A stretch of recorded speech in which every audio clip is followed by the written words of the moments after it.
Okay then folks, so this video is the first one in the series on liberalism, and I'm going to have a look at human nature.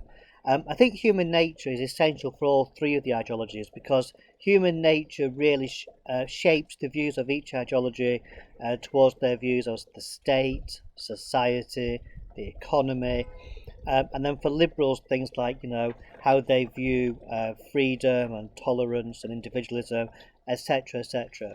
So I think to fully understand human nature for all three ideologies is really crucial because it underpins all other aspects.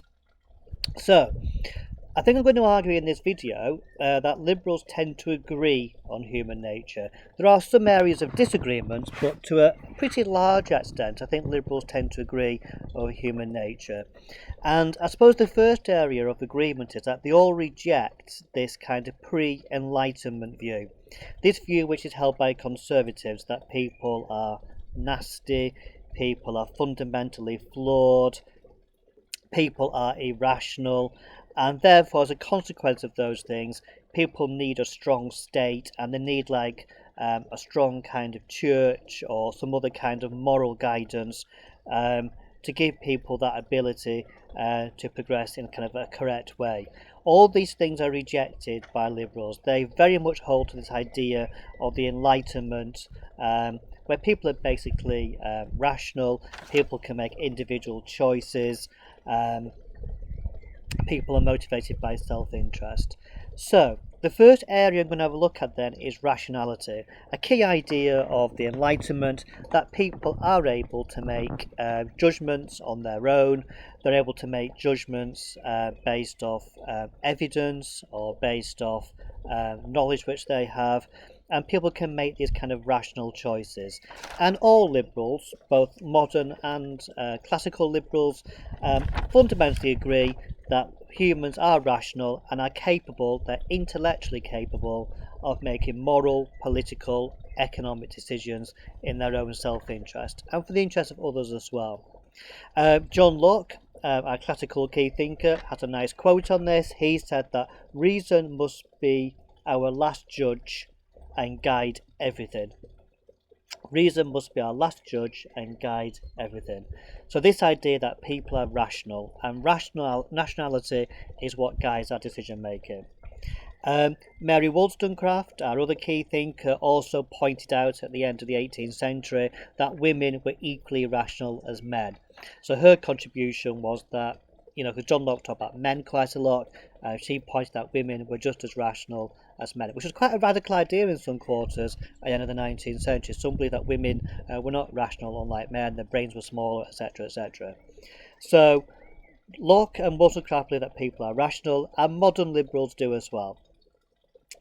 So all liberals believe that humans are capable of making rational choices, very much like you lot did when you decided to come to King Edward's College. You made that rational choice, you looked at other places, you looked at things like exam results and, various things about the college, compared it to your previous school or other colleges, and decided to make the rational choice to come to our college. And that's because you are rational. Now, in terms of disagreement amongst liberals on this, again, it's more over the ability to make rational decisions as opposed to people being capable of making those decisions. It's quite a small, nuanced kind of point.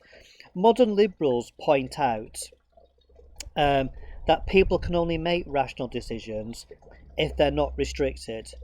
So whereas classical liberals just believe that everyone is intellectually capable, everyone can make rational choices, blah, blah, blah, blah, blah, modern liberals say, well, hang on a moment, some people are not able to make rational choices because their choices available to them is limited in some way.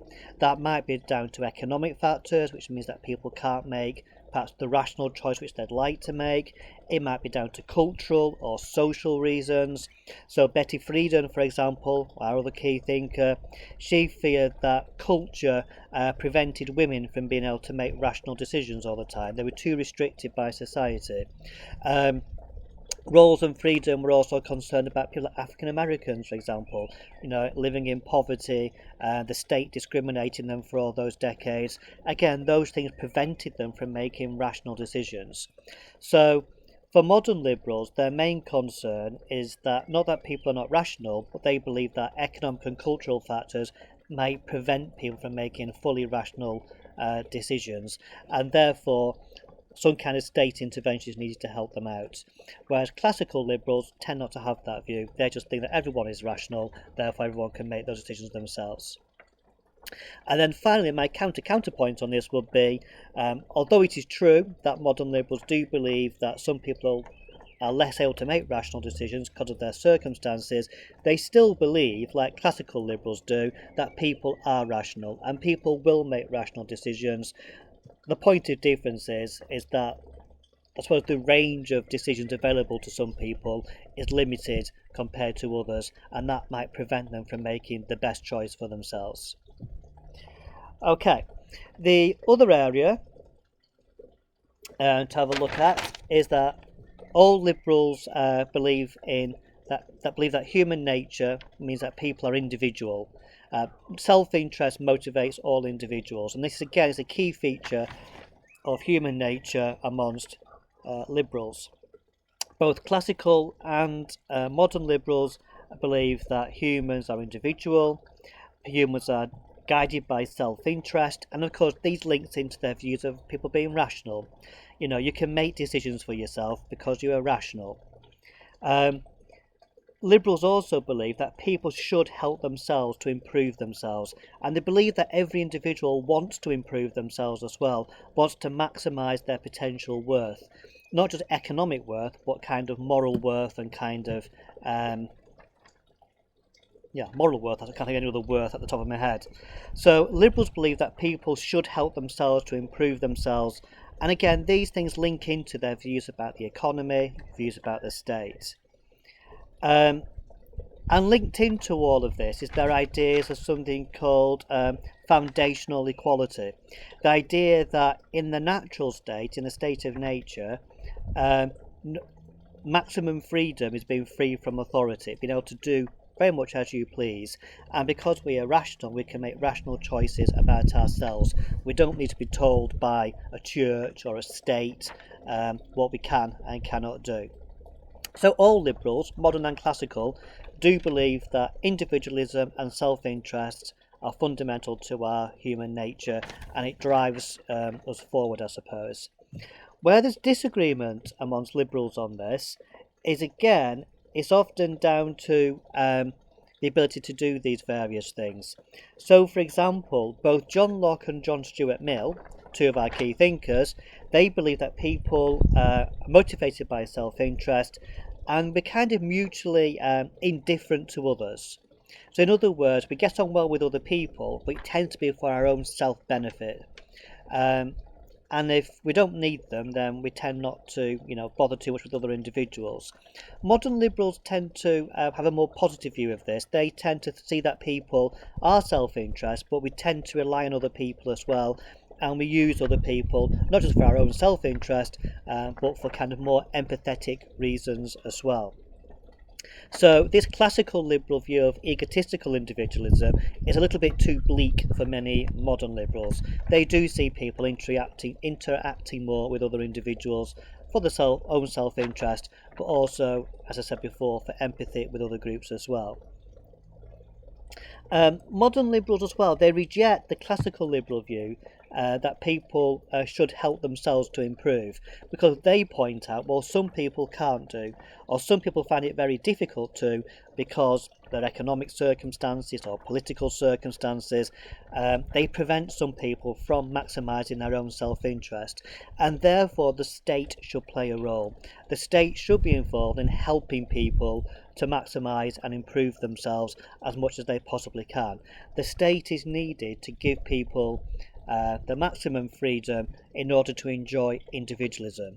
This is a view which classical liberals tended not to have. They wanted a much smaller state which didn't really see itself kind of involving itself much in people's lives, whereas modern liberals see a much more proactive, enabling state, providing good education services that everyone has the opportunity to maximise their full kind of intellectual capabilities, providing welfare programmes, again, to enable people to escape poverty and improve themselves in those sorts of ways. So again, the difference between the liberals is relatively small. It's more about how you ensure that people have maximum individualism and self-interest, as opposed to the fundamentals about should people have those qualities, I suppose. So overall, I would say that liberals tend to agree more than they disagree. They agree that people are individuals, they agree that people are motivated by self-interest, and they agree that people are rational.